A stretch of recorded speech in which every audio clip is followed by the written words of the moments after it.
La siguiente charla vamos a hablar sobre trasplante renal en adulto mayor. La doctora Johanna de Fundación Bailey ella es nefróloga de trasplantes, es profesora de ICESI y hoy vamos a hablar sobre trasplante renal en adulto mayor, ¿cierto? Sí. Perfecto. Bueno, mientras hacen acá las cosas tecnológicas, buenas tardes para todos.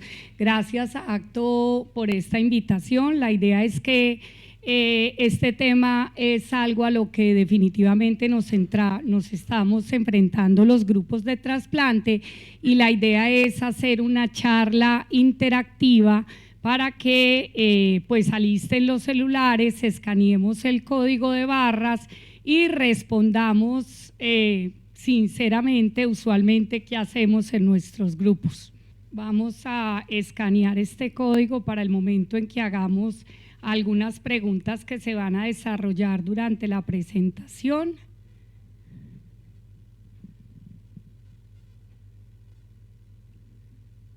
¿Listos? Bueno, básicamente la idea es que definitivamente los pacientes adultos mayores que tienen enfermedad renal crónica cada vez son más prevalentes. Esta es, por ejemplo, la estadística de los Estados Unidos, donde si vemos la población mayor de 65 años que tiene enfermedad renal crónica, definitivamente crece en el día a día. Igualmente, no solamente esto, sino más importante, la incidencia de la enfermedad renal crónica estadio 5, si nos fijamos acá en los pacientes mayores de 65 y mayores de 75, viene a ser de 1.300 a 1.500 personas por millón de habitantes. ¿Qué pasa con la lista de espera? La lista de espera en el adulto mayor tiene un incremento significativo. La caída que observamos alrededor del 2020 es el tiempo del COVID, pero posteriormente nuevamente vuelve a crecer los pacientes, tanto mayores de 65 como mayores de 75 años. Sin embargo, la rata de trasplantes por cada 100 pacientes año, aún en países como Estados Unidos, no llega a 3 por 100 pacientes año comparada con la población joven, o sea, la gente envejece, está más enferma de los riñones, pero pues la rata de trasplante no es tan alta como posiblemente esos pacientes esperan.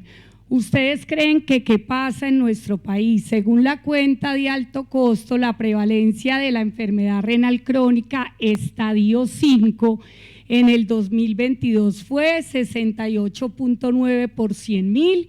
Estamos en una edad promedio de 59 años, 40.3 por 100.000, estamos en 45 años, 50.7 por 100.000, promedio 65 años, 80.6 por 100.000 y el promedio de la prevalencia en estadio 5 es de 40 años. Tienen 10 segundos para contestar. Bueno, evidentemente en este momento estamos con un promedio alrededor de los 60 años. Ustedes ven aquí cómo en mayores de 65 y 70 la incidencia crece de manera muy importante y miren el estadio 5, cada vez hay más personas mayores de 80 años y la prevalencia sigue siendo alto en los adultos mayores, o sea, querámoslo o no, en nuestro país y en todas partes del mundo vamos a estar enfrentados a este tipo de pacientes. Pero ¿qué ha pasado con los trasplantes? Miren que si vemos de 65 años para arriba, casi que no superan 4 por millón de habitantes, o sea, seguimos envejeciendo, pero pues digamos que hay cierta resistencia. Pienso mucho también en las unidades renales a mandar ese grupo poblacional a ser valorado por trasplante. Yo quiero que en este momento no vamos a hablar de edad. Hay que olvidar si el paciente tiene 70, 80 o 90. Simplemente vamos a hablar de fragilidad. La fragilidad es un síndrome multicausal de muchos factores que hace al paciente más vulnerable al estrés. Ya hay escalas establecidas que están validadas en nefrología, en diálisis y trasplante, como la escala de Freud, que establece qué individuo es frágil. ¿En qué me voy a basar? Básicamente en esto: pérdida de peso, el individuo que permanece cansado, debilidad muscular, caminata lenta o poca actividad física. Y debemos olvidar que fragilidad es edad. Fragilidad es una serie de factores genéticos, de envejecimiento celular, baja capacidad de ejercicio, que es lo que lleva a un paciente a un estado proinflamatorio y a que sea frágil. Miren, este paciente, como ustedes saben, es Agustín Rovira. Es un paciente que fue noticia hace poco en España porque fue trasplantado a sus 90 años y pues de pronto la foto habla poco de fragilidad. O sea que hay que cambiar el concepto de fragilidad a edad. Esto ya está siendo, digamos, valorado por la Sociedad Americana de Trasplante, donde ellos básicamente, teniendo en cuenta el fenotipo de Freud, teniendo en cuenta algo de actividad física corta, el estado nutricional, que no es para nada medir el índice de masa corporal, es mirar, por ejemplo, el índice del músculo psoas para valorar sarcopenia, qué compromiso o interacción social tiene ese paciente y qué capacidad cognitiva tiene, por unas escalas canadienses que ya están valorados en trasplante. Este metaanálisis básicamente muestra que sí, evidentemente, en este 25% de pacientes frágiles hay más mortalidad, sí. ¿Hay mayor función retardada del injerto? Sí. Mayor complicación postquirúrgica y estancia hospitalaria. De ahí que la evaluación pretrasplante y en las unidades de diálisis que se haga es fundamental. Resulta que si yo ya estoy pensando, me llegó a mi consulta un paciente que se va a trasplantar, que tiene 68 años, viene a donarle su hija sana de 25 años. El receptor está en prediálisis. ¿Realmente usted lo aceptaría? ¿Empezaría a hacerle estudios inmediatamente? Tienen 10 segundos para contestar, lo que usualmente harían en una junta de trasplantes de su institución. Bueno, digamos que lo aceptarían 15 personas. No, estamos completamente divididos, 50 y 50. Pero resulta que la misma donante fue y le va a donar a su hijito de 5 años que está en diálisis. ¿Usted lo aceptaría? Tiene 10 segundos para contestar, lo que normalmente hacen en sus centros. Bueno, vamos a mirar, no hay ninguna duda, todo el mundo lo aceptaría. ¿Qué hay de eso? Resulta que todos sabemos que el trasplante donante vivo, y como lo dijo la doctora Crespo toda la mañana en su charla, podría llegar a ser un trasplante renal preventivo. La cirugía puede ser electiva. ¿Voy a tener función inmediata del injerto? Probablemente sí. Y la hospitalización posiblemente podría ser menor que de un donante de criterio expandido. En este artículo, que habla de toda la parte ética, social, de los juicios que nos hacemos, no les estoy tratando de inducir nada, simplemente dice que los grupos de trasplante en este momento le estamos dando valor a las relaciones. 2, pareciera que posiblemente hubiera más obligatoriedad del padre al hijo que del hijo al padre. Y la cultura de los centros, pues puede estar muy arraigada. Uno ya sabe en una junta quién le va a decir sí y quién le va a decir no. Entonces ellos ahí se preguntan, bueno, ¿existen unos riesgos del donante? Por supuesto que sí, pero esos riesgos se afectan por la edad del receptor, se afectan por las comorbilidades, se afecta por qué relación parental tenga yo con el receptor, posiblemente no. Entonces, digamos, es como un llamado que estos autores, no estoy diciendo que sea yo, hacen a ese tipo de trasplante. Resulta que no trasplantamos, pero entonces llega una pareja que lleva 40 años de matrimonio, el receptor tiene 68 años, está en diálisis y su esposa tiene 65 años. Es hipotiroidea y dislipidémica. ¿Iniciaría usted el estudio en esa consulta? Bueno, sí lo iniciaría. Hay gente que no aceptaría a su esposa. Pues quiero mostrarles, es un estudio que aunque es muy viejo, es muy grande, donde se evaluaron más de 80,000 pacientes en cuanto a nefrectomía y se sabe que más o menos la mortalidad es de 3 por 10,000 donantes. Pero si ustedes van aquí a la curva de edad, pues si me creen, están clasificados desde los 18 a mayores de 60 y no hubo mayor mortalidad ni a 3 ni a 12 meses. Pero de pronto no estamos muy preocupados porque se muera, sino por qué va a pasar con su función renal. Evidentemente, si a mí me hacen una nefrectomía a los 70 años, no es lo mismo que hacia los 20. Entonces, ¿qué vamos a hacer? ¿Va a haber más aumento de creatinina? Claro que va a haber más aumento de creatinina, como lo muestra la gráfica.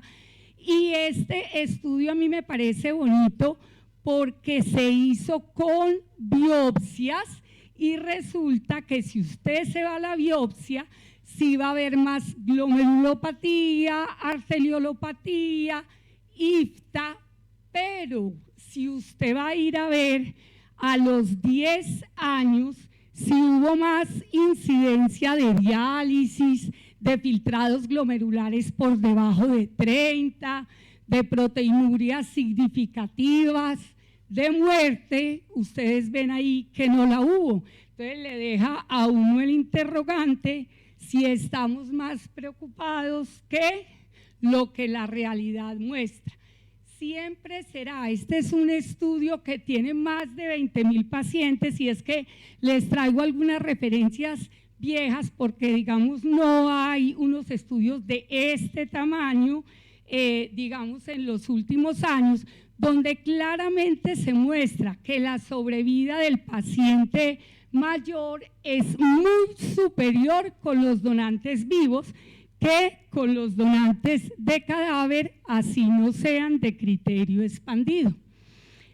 Ustedes todos conocen el European Senior Program, ustedes saben que es un programa que se hizo en Europa, que simplemente a los donantes añosos le hacen distribución local, no importa la compatibilidad, así sea 0 mismatches. Eso hizo que aumentara en forma muy significativa los donantes mayores. Ellos realmente vieron, pues sí, si usted le va a poner a un paciente un riñón con criterio estándar versus expandido, ¿hay diferencia en sobrevida? Sí, claro que la hay, pero si son del grupo 1 y no 2, que grupo 1 significa que el paciente es mayor, pero no, el donante, perdón, pero no tiene otro criterio de donante expandido le va igual que con un donante, digamos, de 50 años.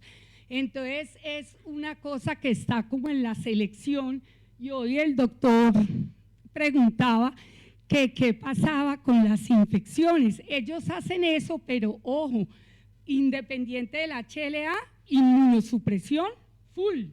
Entonces unos empezaron a preguntar, comparemos qué ha pasado con la distribución estándar versus el European Senior Program, y que vieron, sí, muy buenas, digamos, sobrevida, episodio libre de rechazo, pero la sobrevida del injerto se nos ha bajado, del paciente. ¿Y por qué? Principal causa, infección, que era lo que preguntaba el doctor esta mañana, porque son pacientes que van con inmunosupresión full. Entonces sí, tienen buena sobrevida del paciente y del injerto, pero el problema radica en las infecciones. Otros estudios han mostrado que posiblemente haya que empezar a pensar en el DR, porque se ha asociado a aparición de anticuerpos DSA, y eso a largo plazo sí impacta la sobrevida del injerto. Ahora, ya decidimos que vamos a trasplantar nuestro paciente, ¿qué le vamos a dar? Entonces, tenemos un paciente de 70 años que tiene poliquistosis renal, su PRA es de 50%. El donante que tenemos para él es de criterio expandido, y el tiempo de isquemia con que cuento son 20 horas. Le voy a dar esteroides, le voy a dar timoglobulina, le voy a dar basiliximab o le voy a dar alemtuzumab.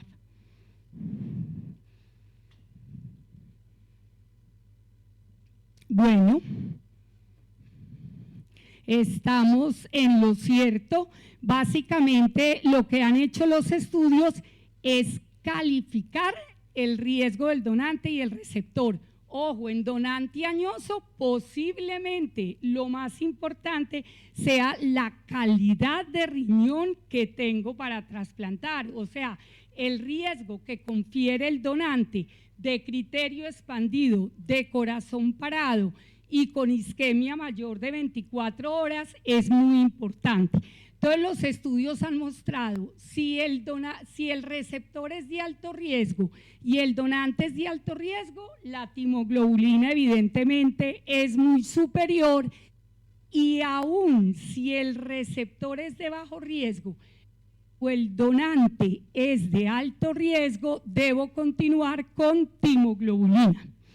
Dos palabras respecto a la farmacología. Todos sabemos los cambios que existen en el anciano, en el adulto mayor, corrección, pero quiero, digamos, resaltar la disminución en el metabolismo de la citocromo P450, por lo cual son pacientes que pueden requerir de pronto menos dosis de tacro para alcanzar los mismos niveles, y posiblemente cuando se miden niveles de micofenólico, más dosis para alcanzar la misma concentración. Entonces, simplemente, ¿cómo escogemos la inmunosupresión? Establezco riesgo inmunológico, establezco riesgo de infección, cáncer y riesgo metabólico, y no olvidar la calidad del donante. ¿Y eso por qué? Porque si yo tengo un riesgo inmunológico alto, el uso de timoglobulina y inmunosupresión triple con tacro, micofenolato y esteroides posiblemente sea mandatoria, mientras que si el paciente tiene un riesgo inmunológico bajo, pero tengo un buen donante, posiblemente con basiliximab le pueda hacer una minimización de inhibidor de calcineurina y un retiro de esteroides. Entonces, digamos que las estrategias son muy importantes. Aquí quiero llamar la atención en el mantenimiento de tacro, micofenolato y esteroides. Tengo que estar preparada para más diabetes, tengo que estar preparada para más polioma. El uso de Belataceb, en la cual nosotros no tenemos experiencia, pero nuestros compañeros Rodolfo y Camilo tienen muy buena experiencia con el uso del Belataceb a raíz del Benefit Exit, siempre y cuando el paciente sea Epstein-Barr positivo. Entonces, si ustedes tienen un paciente de 75 años, un índice de fragilidad bajo, está en prediálisis, ustedes ya han intentado todo, ketosteril, todo, y el paciente ya está en la puerta de la diálisis, ¿lo trasplantaría? Bueno, pero estamos mucho más uniformes que al principio. Yo les quiero mostrar aquí tanto la evidencia que hay afuera como la experiencia que hemos tenido nosotros y los grupos de Colombiana. Miren cómo en este metaanálisis de 19 estudios es cierto que la sobrevida global y la sobrevida del injerto es inferior a los pacientes jóvenes. Pues claro, es que todo es mejor cuando uno está joven que viejo, no hay nada que hacer. Todo, absolutamente todo. Ellos, por ejemplo, acá no encontraron llamativamente menos retardo de la función inicial, que yo de pronto creo que es asociado a que los grupos del Eurotransplant Senior Program hacen tiempos de isquemia muy corticos, y tampoco encontraron mayor evidencia de rechazo agudo. Lo mismo el registro de Nueva Zelanda. Los receptores viven más, los injertos viven menos, pero realmente, ¿qué es lo que voy a comparar? Pues es que yo no voy a comparar si es mejor ser joven que viejo. Yo lo que voy a comparar es las opciones del paciente que tengo al frente: diálisis o trasplante. No hay ninguna otra opción. Entonces, en este estudio, más de 4.000 pacientes, 10 años de seguimiento, muestran que la sobrevida definitivamente, incluso a 10 años, es mayor en el paciente trasplantado que quedarse en diálisis. Y lo más importante, como lo dice Agustín Rovira, el paciente de 90 años, que él dice que él no sabe si va a vivir más, pero que está seguro de que va a vivir mejor. Entonces, estos estudios de calidad de vida muestran que los dos factores determinantes son el score de Liu, es otra forma de valorar fragilidad, y el tiempo en diálisis. Mientras más rápido trasplantemos al paciente frágil, mucho mejor. Miren la mejoría en la función, en la salud, en la interacción social, incluso en el estatus mental. Nosotros en Valle de Lili, en este momento, hemos hecho de pacientes mayores de 60 años 326 de donante fallecido. Para serles honestos, muchas veces cuando llega la esposa de 68, 70 años, siempre en la junta se patina si la aceptamos o no la aceptamos.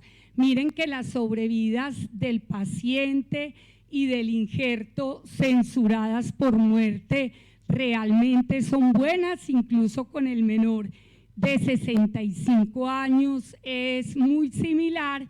Sin embargo, pues la sobrevida del paciente sí es mucho menor. Los compañeros de Colombiana de Trasplantes también publicaron un estudio con 193 trasplantados mayores de 65 años, donde la sobrevida del paciente y del injerto son prácticamente, copiadas o muy similares a la nuestra, con una creatinina, la gran mayoría, por debajo de 2. Entonces, realmente la prevalencia de la enfermedad renal crónica en Colombia es alta, y en este momento el mayor de 60 años representa el 73%.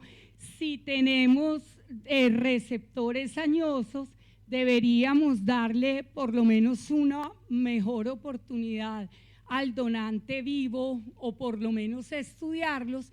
Los donantes de criterio expandido siempre se seguirán considerando, y si bien la sobrevida del paciente del injerto son menores, siempre va a ser superior, y sobre todo la calidad de vida, que permanecer en diálisis.